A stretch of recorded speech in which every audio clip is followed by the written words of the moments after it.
Igor Seme, lep pozdrav v Švico. Dober dan v Slovenijo. V Zürich, točneje tja nekam, kjer počiva jezero v tihoti, ki jo le občasno, ampak to z občutkom prereže zvok klavirja iz ene sosednjih hiš. Tako idilično se sliši, je res? Ja, včasih res. Včasih je megleno, tako kot danes, da ne vidim čez nasprotno stran jezera. Včeraj za kontra je pa nas spodil sonček in nas je cel dan grel, kljub temu, da je bilo minus temperatura. Kako to, da ste pristali tam? Splet okoliščin. Pred 13 leti se je zgodilo, da sem dobil pozitiven odgovor na službo in sem jo seveda z veseljem prevzel, spakiral kovčke in šel. Je kraj, v katerem živite, z vsemi svojimi značilnostmi, svojo podobo, nekaj, kar se sklada z vašimi dolgoletnimi ali celo vseživljenjskimi željami in predstavami o sanjskem prebivališču, ali drugače, ste vedno ciljali na hišico ob jezeru? Še vedno ciljam na hišico ob jezeru, nažalost je še nimam, ker nekako plača še ena ali pa 2 nuli manjkata pri vsakom mesečnem dohodku za hišico ob jezeru, ampak kljub temu živim ob jezeru pol minute stran hoje, kar je za tako imenovane normalne ljudi, kot se jaz imam, sprejemljivo in možno in v resnici idilično, še posebej ob lepem vremenu. Jaz mislim, ob morju bi bilo še lepše, ampak ob jezeru nam je vse zelo, zelo lepo. Imamo glihko galebe, pa račke, pa je kar idilično, tako da me prijatelji kar hecajo, da sem skozi na dopustu, ker se vozim čez jezero vsak dan v službo. In če pošljem kakšno fotografijo, zgleda, kot da sem na dopustu. Ampak ne, to je real life za vsak dan. Kar pošljete, smo za. Sicer pa galebe imamo tudi v Ljubljani, samo se redko hvalimo s tem. Kaj ste delali tukaj v Sloveniji, preden je padla odločitev o migraciji? Še vedno delam isto, to je, da učim otroke z veseljem učiti klavir. Res, da sem v Sloveniji več nastopal, ker sem bil od rojstva tam in vpleten z vsemi poznanstvi in prijateljevanjem in kolegi v nek glasbeni krog, kar je v Švici kot prišlek in tujec, pač od danes do jutra to ne gre. Tako da v resnici vedno pletem vezi in skušam tudi tukaj kaj nastopati, ne ravno vsak dan, ampak tu pa tam res se zgodi in z veseljem seveda se odzovem vsakmu vabilu. Da nastopam tudi tukaj. Tukaj ste torej več nastopali, vpeti ste bili med drugim recimo za stalno v delo v Cankarjevem domu, tudi po rodu ste iz Ljubljane. Pa ne bom začel naštevati, kaj vse ste počeli takrat. Kaj pa od tega je vsaj deloma botrovalo temu, da ste potem šli karkoli spreminjati, kaj vas je vleklo ali pa pač potiskalo ven v tujino? Kot rečeno, splet okoliščin, v resnici zaradi ljubezni. Ni bila to neka moja želja, niti plan, ampak se zgodi včasih v življenju tako, da brez planiranja se pač zgodi. In sem vesel tukaj, kljub temu, da pogrešam in domovino, in prijatelje, in staro Ljubljano, in sprehode v Tivoliju, ampak si to privoščim skoraj vsak mesec ali pa na 2, glede na to, da sem v službi v šoli, kjer imamo na vsake 2 meseca počitnice, kar je luksus, in pridem z veseljem domovino. Kako zgodaj ste pri svojem poslanstvu dognali, da lahko naredite največ, če se posvetite predajanju znanja na mesto, pa saj ne, da to potem povsem odpade, pa vendar primarno razvoja svojih veščin in spretnosti, ter recimo toliko bolj potem osredotočenega in dodelanega nastopanja? Predavanje je nekaj drugega kot nastopanje, kljub temu, da je nekako povezano. Jaz sem že v tinejdžerskih letih začel učiti čist malo otroke, 1, 2 na teden, pa pol malo več, pa pol je bilo to malo honorarno, malo je bilo pa pol že kar služba, pol pa sem ugotovil, da me to nekako izpolnjuje in zelo osrečuje ti odzivi otrok, kako reagirajo na mojo iskrenost v resnici, ker res skušam biti tak, kot sem, in se njim prilagoditi vsake pol ure drugmu, čist na svoj način, ker so vsi nekako unikatni, en tak. Nekako sem ugotovil, da mi to leži. sproti, tudi ni bilo planirano. Se je zgodilo že pri 18 ali 17 letih in to v resnici traja zdaj ravno kar zračunal 30 let. Kako se počutite v vlogi učitelja? Ne mislim med samim delom, med učenjem, med inštruiranjem ali pa predavanjem, bolj kot učitelj nasploh, recimo v zasebnem življenju. Vemo, da recimo nekatere skandinavske države, tam Finska, slovijo po tem, da je ta poklic tam zelo cenjen. Z naše perspektive pa takole približno se zdi, da se nekako s pomikanjem na sever po celini te stvari skoraj da linearno spreminjajo. Potem takem tudi v Švici uživate boljši ugled kot učitelji v Sloveniji? Kot ugled, kot učitelj, jaz mislim, da si mogoče malo bolj, težko zdaj reči, cenjen ali spoštovan. V Švici, nekaj to pomeni neko zaupanje, ker kakorkoli otrok je pri meni čist sam, brez nekega nadzora staršev in glede na to, da imamo rezultate ali pa tudi ne. Dejstvo je, da otrok sigurno pride nekako napolnjen ali vesel domov in pač ne žalosten ali zafrustriran. To pomeni, da starši to sigurno opazijo in so sigurno veseli in reagirajo drugače kot v Sloveniji. Po mojih izkušnjah, kjer je pač to, hod v šolo, vse ok, učiteljica je taka in taka ali učitelj.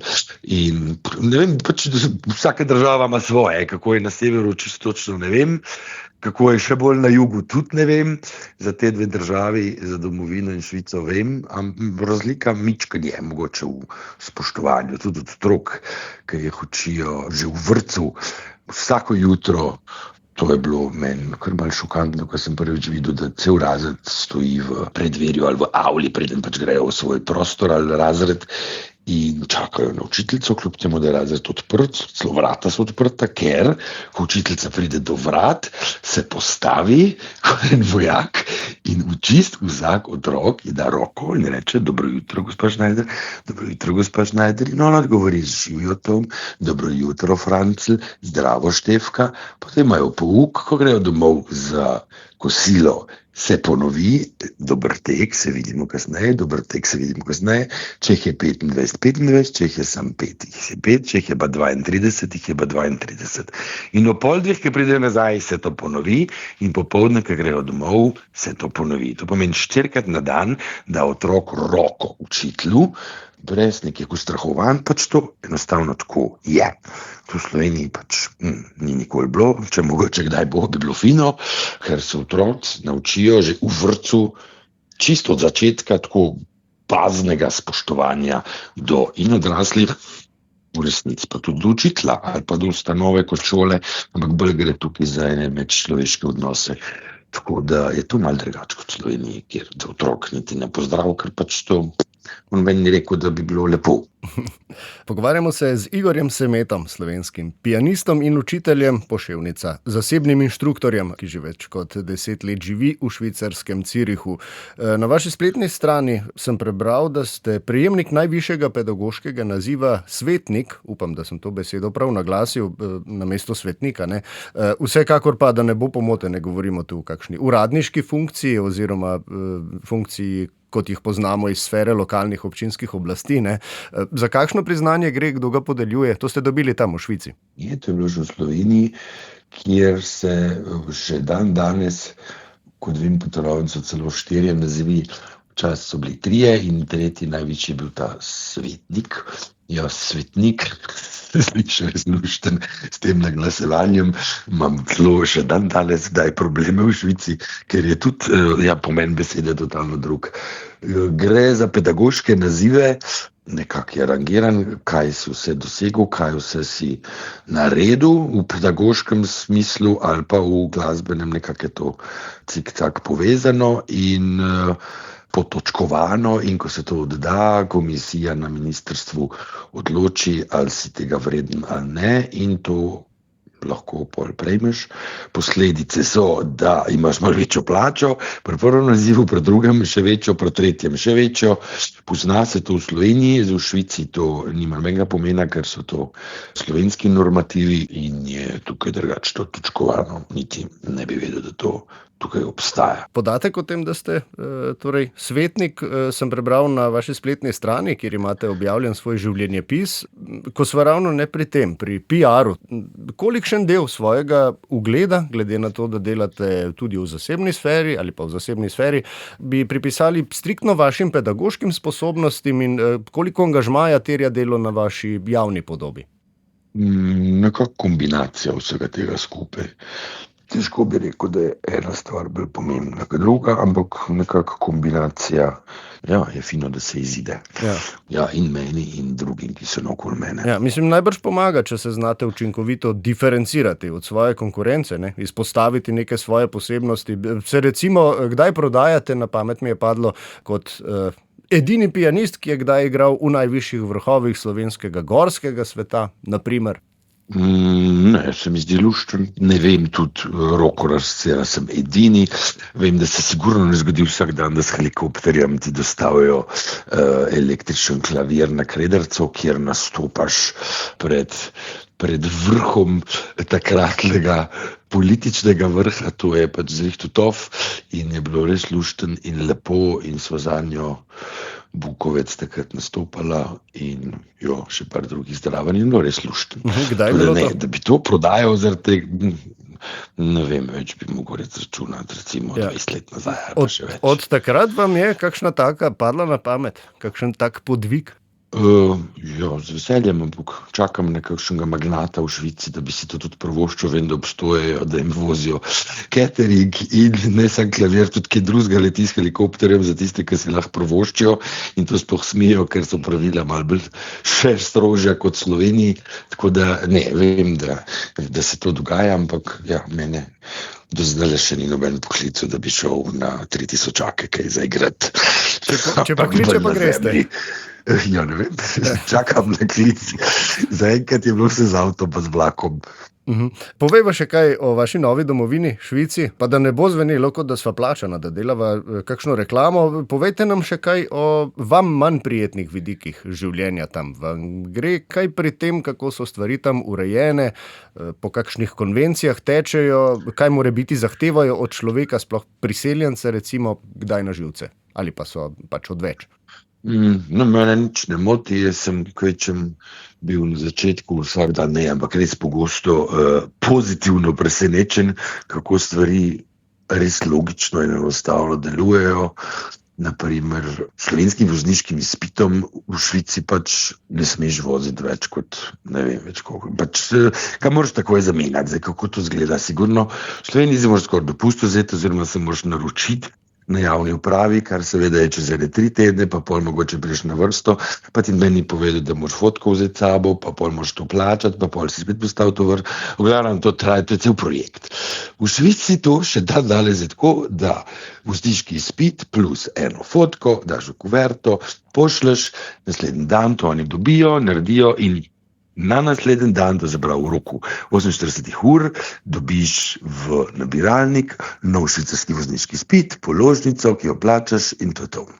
Tako stvari delujejo tudi pri kakšnih drugih stvarih, pri registraciji avta, na upravni enoti, ni to nekih čakalnih vrst, tam greš, se zmeniš, vse deluje, kar se zmeniš po telefonu deluje, kar se zmeniš s sosedom deluje, kar se zmeniš v mesnici ali v trgovini ali na uradu posod, kar se zmeniš, velja, brez nekih kolekov, notarja, podpisov, tako da to mičken drugače kot v Sloveniji je.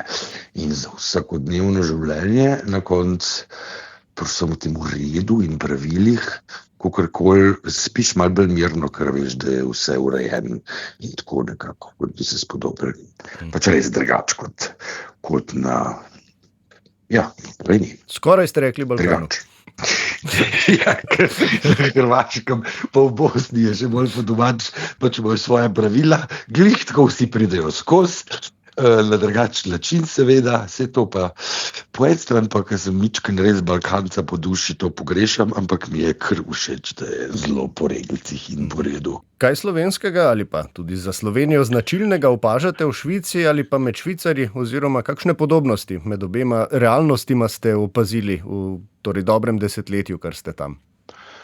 Drugače je, če pride v obisk in obisk takoj reče, joj, teli pa imajo tako lepo tle sprejeti pred hišo, ko sem pri Švicarjih ne veš, kaj je v zadnji, ki izgleda stara hiška, taka lesena, lušna, kako noč se bo vse sesul, ne, noč imajo oni talno gretje, bank and olufsen ozvočenje, 3 bazene, ampak to imajo not v zadnji, tako da se ne vidi, ker niso nekako poši in vidi se, može se, pogledajte, kaj mi imamo, oni so res skromni navzven, navznot pa nobenega ne zanima in to res tudi ne delijo z nikomer, pač imajo, ampak se ne hvalijo s tem.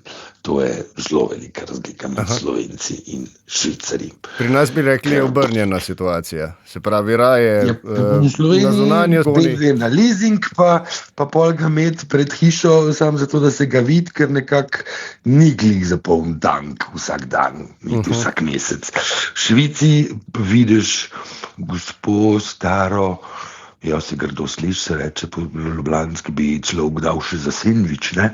Ampak ona se vozi staro katrco, tako kot glih kumi še gre po cest, ampak če slučajno greš za njo, ko se odpre garaža, pa sta 2 Maseratija še noter, sem pač ona ima to za v nedeljo, ker je ne kabrio, ta drug je pa normalen, ampak za vsak dan je katrca čist okej. Kaj bi se moralo zgoditi, da bi tehtno razmislili o vrnitvi v domovino? Trenutno mi je tle res lepo. Pogrešam in pogrešal bom sigurno prijatelje in družino, ampak kakorkoli v manj kot uri leta z Züricha smo v domovini. Če je res nujno tako, da se tudi sedeš v avto in prideš, o selitvi nazaj pa ne, niti ne razmišljam, niti verjetno ne bom, ker mi je tle lepo. Igor Seme je bil gost oddaje Globalna vas. Igor, najlepša hvala za košček časa in tole zvočno razglednico iz Švice. Vse dobro vam želimo, lep pozdrav iz vašega rojstnega kraja iz Ljubljane. Hvala lepa, pozdrav v domovino in staro Ljubljano.